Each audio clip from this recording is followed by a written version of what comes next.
আমি অপরিচিত ঘর। আমি দুনিয়ার কোনো ঘর নয়। আমার ভিতরে এসে তুমি পরিচিত কাউকে পাবে না।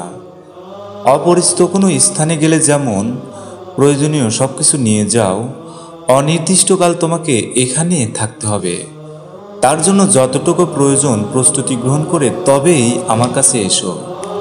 আমি একাকিত্বের ঘর।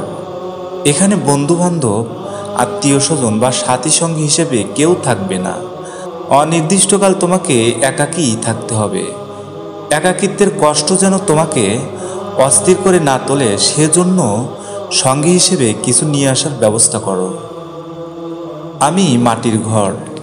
অন্ধকার কুঠুরি, মাটির বিছানা, ডানে বায়ে উপরে নিচে ও সামনে পেছনে সব দিকেই শুধু মাটি আর মাটি। দুনিয়ার মতো প্রাসাদ, অট্টালিকা বা আয়েশের বালাখানা নেই এখানে। এসব চিন্তাভাবনা করে তার জন্য প্রস্তুতি নিয়ে এসো। আমি পোকামাকড়ের ঘর। এই ঘরে সাপ, বিচ্ছু, পোকামাকড় ও বিষাক্ত বিভিন্ন কীটপতঙ্গের বসবাস। এদের আক্রমণ থেকে বাঁচার জন্য প্রয়োজনীয় পদক্ষেপ গ্রহণ করো। আত্মরক্ষার জন্য অবলম্বন হিসেবে কিছু নিয়ে আসার চেষ্টা করো।